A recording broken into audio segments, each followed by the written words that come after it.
Praise the Lord. கர்த்தருடைய பரிசுத்த நாமம் மகிமைப்படுவதாக.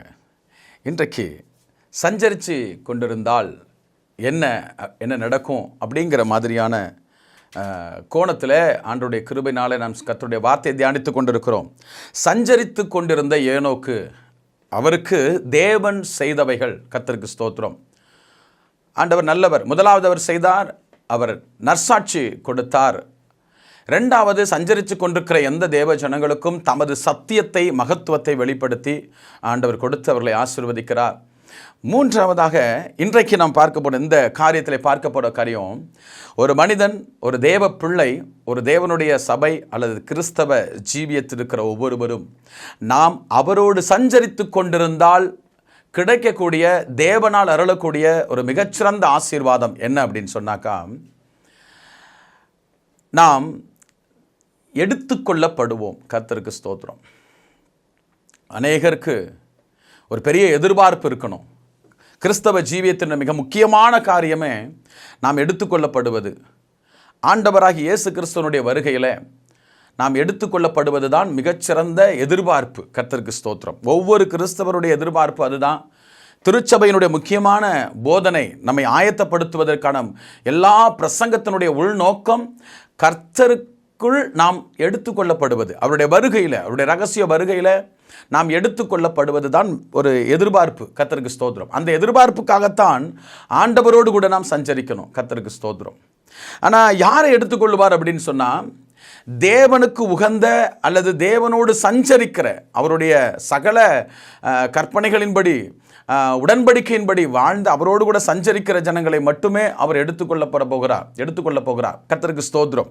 இங்கே ஏனோக்கை குறித்து வாசிக்கிறோம்.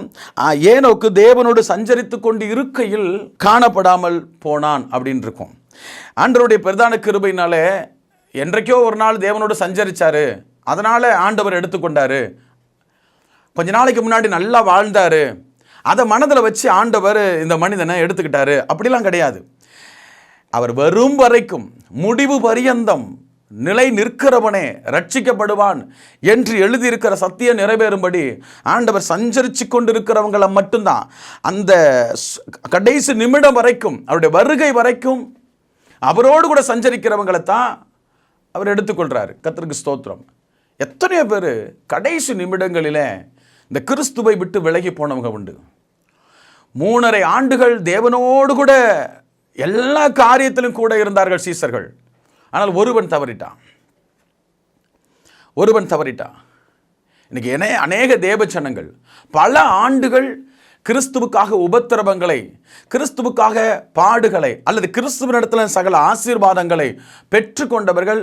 கர்த்தருக்கு ஸ்தோத்திரம். உண்மையாக இருந்தவங்க ஏதோ சின்ன சின்ன காரியங்களில், ஏதோ ஒரு சின்ன சின்ன பிரச்சனைகளில் சிலரை குற்றப்படுத்தி, சிலருடைய காரியங்களில் வேதனைப்படுத்திட்டுன்னு சொல்லி அவர்கள் தேவனை விட்டு விலகினதுனால அவர்கள் எடுத்துக்கொள்ளப்படுகிற அப்படிப்பட்ட தேவ திட்டத்திலிருந்து விலகி போகிறார்கள். கர்த்தருக்கு ஸ்தோத்திரம். கவனமாக இருங்க. நீங்கள் சஞ்சரித்து கொண்டே இருங்க, தேவனோடு நடந்து கொண்டே இருங்க. என்ன வந்தாலும் அதை புறந்தள்ளி விட்டு கர்த்தரை நோக்கி போய்கிட்டே இருப்போம். கர்த்தரையே முன் வச்சு நாம் சென்று கொண்டே இருப்போம். ஆண்டவர் ஒரு நாள் வருவார். நிச்சயமாக அவரோடு கூட நம்மை அவர் ஏற்றுக்கொள்ளுவார். கர்த்தருடைய நாமத்துக்கு மகிமை உண்டாகட்டும். எல்லாருக்கும் தெரியும் நாம் காணப்படாமல் போயிட்டோன்னு. எல்லாருக்கும் இந்த உலகத்தின் பார்வையில் இவங்க காணப்படாமல் போயிட்டாங்க. தேவனுடைய பார்வையில் எடுத்துக்கொள்ளப்பட்டான் அப்படின்னு சொல்லி இருக்குது. கர்த்தருக்கு ஸ்தோத்திரம் உண்டாகட்டும். இந்த நாட்களில் தேவனோடு சஞ்சரிக்கிற அனுபவத்தை குறித்து நீங்கள் நோவாவை குறித்து பார்க்கலாம். ஆதியாகமம் 6ஆம் அதிகாரம் 9வது வசனத்தில் நோவாவின் வம்ச வரலாறு. நோவா தன் காலத்திலே இருந்தவர்களுக்குள்ளே நீதிமானும் உத்தமனுமாய் இருந்தான். நோவா தேவனோடு சஞ்சரித்து கொண்டிருந்தான் அப்படின்னு இருக்கு. சஞ்சரித்து கொண்டிருக்கிறவங்களை எல்லாரையும் அவர் எடுத்துக்கொள்ளுகிறார், தம்மோடு கூட ஏற்றுக்கொள்ளுகிறார். எனக்கு அன்பான தேவனுடைய ஜனமே, கவனமாய் அவரோடு கூட நடப்போம். அனுதினமும் அவரோடு கூட பேசுவோம். அவருடைய பரிசுத்த நாமத்தை அனுதினமும் தொழுது கொள்வோம். அப்பொழுது தேவன் நம்மை அவரோடு கூட வைக்கிறதுக்கு அவர் ஒரு நாள் வருவார். கர்த்தருக்கு ஸ்தோத்திரம். நோவா கிட்ட ஆண்டவர் சொல்லும்போது ஒரு பேழையை உண்டு பண்ண சொன்னார். சஞ்சரித்து கொண்டே இருக்கிற நோவா அவரிடத்தில் பேழையை உண்டு பண்ண சொல்லுகிறார். அந்த பேழையை அவர் செய்து முடித்த உடனே பெரு வெள்ளம் வருகிறது. கர்த்தருக்கு ஸ்தோத்திரம். அந்த பெரு வெள்ளம், அந்த மழை வெள்ளத்தில் அந்த பேழையானது மேலே மிதக்க ஆரம்பிக்குது. கர்த்தருக்கு ஸ்தோத்திரம். அது மிதக்க ஆரம்பித்து அது எங்கே போய் தங்கினதுன்னு சொன்னால் அரராத் மலை அப்படிங்கிற இடத்துல போய் தங்க ஆரம்பிச்சிட்டு, நீங்கள் ஆதியாகமம் 8ஆம் அதிகாரத்தில் வாசிக்கும் போது அங்கே சொல்லப்பட்டிருக்கிறது, அரராத் என்னும் மலையிலே போய் அது தங்கிற்று அப்படின்னு சொல்லி 8ஆம் அதிகாரம் 4வது வசனம். 7ஆம் மாதம் 17ஆம் தேதியிலே பேழை அரராத் என்னும் மலைகளின் மேல் தங்கிற்று அப்படின்னு எழுதியிருக்கிறது. கர்த்தருக்கு ஸ்தோத்திரம். தேவனோடு சஞ்சரித்து கொண்டிருந்த ஒரு நோவா உள்ளே இருக்கிற பேழையானது மேலே மிதக்க ஆரம்பிக்குது. கர்த்தருக்கு ஸ்தோத்திரம். அந்த 8 பேரும் நீதிமான்களாக பார்க்கப்பட்டார்கள் ஆண்டவராலே. அந்த 8 பேரும் உள்ளே இருக்கிறாங்க. அவர்களை சுமந்து கொண்டு புறப்பட்ட அந்த பேழை அரராத் மலையிலே போய் தங்கிவிட்டது. நீங்கள் நானும் தேவனோடு சஞ்சரித்து கொண்டிருந்து அவர் கொடுத்த திருச்சபை அருமையான பேழையிலே உள்ளிருந்து அவரோடு கூட சஞ்சரித்து கொண்டிருந்தோம் சொன்னால் பரிசுத்த ஆவியானவர் என்ன செய்வார்னா கர்த்தருடைய வருகையில் நம்மை அழகாக எடுத்து கொண்டு போய் அங்கே எப்படி அரராத் மலையில் போய் பேழை தங்கினதோ அதே மாதிரி நம்மையும் ஆண்டவர் கிருபையாக சீயோன் மலையில் போய் தங்க வைத்து விடுவார். கர்த்தருக்கு ஸ்தோத்திரம் உண்டாகட்டும். அதனால சஞ்சரித்து கொண்டிருப்பது தான் மிகப்பெரிய பாக்கியம். அவரோடு கூட வாழ்வது, அவரோடு கூட நடப்பது. எத்தனை போராட்டங்கள், அவமானங்கள், நெருக்கங்கள் வந்தாலும் தேவனை விட்டு ஒரு இமை பொழுதும் விலகக்கூடாது என்கிற தீர்மானத்தோடு கூட அந்த பிரசன்னத்தில் வாழ பழகுவோம். கர்த்தர் நம்மை ஏற்றுக்கொண்டு அவரோடு கூட சதா காலங்களும் வாழ்கிற மிகச்சிறந்த பாக்கியத்தை நமக்கு தருவார். அதற்காக தான் நாம் காத்திருக்கிறோம்.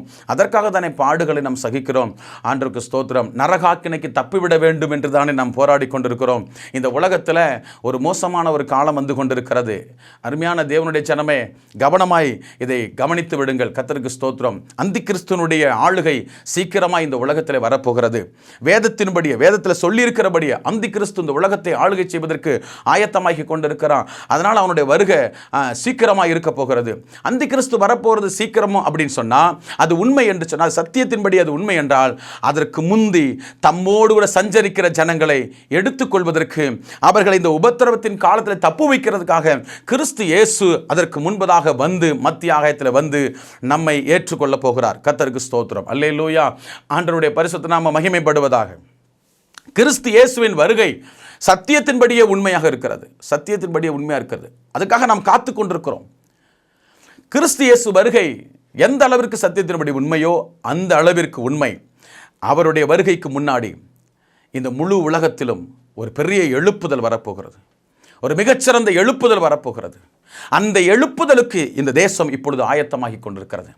வேதம் சொல்லுகிறது, சகல ஜாதிகளையும் அசைய பண்ணுவேன், சகல ஜாதிகளால் விரும்பப்பட்டவர் வருவார், அப்பொழுது இந்த ஆலயத்தை மகிமையினால் நிரப்புவேன் என்று கர்த்தருடைய வசனம் சொல்லுகிறது. சகல ஜாதிகளாலும் விரும்பப்பட்டவர் வருவார் என்றால் சகல ஜாதிகளாலும் விரும்பப்படுவார் என்று அர்த்தம். அவர் வருகைக்கு முன்னாடி கண்டிப்பாக விரும்பப்படுவார், ஏற்றுக்கொள்வார். எல்லாரும் ஆண்டவரை ஏற்றுக்கொள்கிற ஒரு அற்புதமான தருணம் இந்த உலகத்தில் வரப்போகுது. அப்போது நான் ஏற்கனவே சொன்னது போல அந்தி கிறிஸ்து சீக்கிரமாய் வருவதற்கு முன்பதாக கிறிஸ்து இயேசுவினுடைய வருகை இருக்கிறது. கிறிஸ்து இயேசு வருகைக்கு முன்பதாக ஒரு மிகப்பெரிய எழுப்புதல் தேசத்தில் இருக்குது. இந்த எழுப்புதலுக்கு முன்னாடி நம்முடைய தேசம் ஒரு பெரிய உபத்திரவத்தினூடாய் கடந்து போக போகிறது. உபத்திரவம் சபைகளை நெருக்கலாம், தேவஜனங்களை நெருக்கலாம். கர்த்தருக்கு ஸ்தோத்திரம். பல விதமான உபத்திரவங்கள் தேவஜனங்களுக்கு ஆயத்தமாகி கொண்டிருக்கிறது. தேவஜனங்களை தேவனோடு சஞ்சரிக்க விடாதபடிக்கு உபத்திரவப்படுவதற்கு ஒரு பெரிய உபத்திரவம் ஆயத்தப்பட்டு கொண்டிருக்கிறது. அந்த உபத்திரவத்தில் நாம் நிலைத்திருக்க, தேவனோடு சஞ்சரிக்க நாம் பழகுவோம், ஆயத்தமாவோம். கர்த்தருடைய வருகை வெகு சீக்கிரமாக இருக்கிறது. அந்த வருகைக்கு நாம் ஆயத்தமாவோம். கர்த்தர் சீக்கிரமாய் சொன்னபடியே வருவார். அவர் சொன்னபடியே வரும்பொழுது நாமும் நம்முடைய குடும்பமும் நம்முடைய திருச்சபையாரும் நம்மால் ஆதாயம் பண்ணப்பட்டவர்களும் அவருக்கு எதிர்கொண்டு போவோம். கர்த்தர் நம்மை ஆசீர்வதிப்பாராக. God bless you. கர்த்தர் உங்களை பலப்படுத்தி மகிமையாய் நடத்துவார். கர்த்தர் உங்களை ஆசீர்வதிப்பாராக. God bless you. God bless you.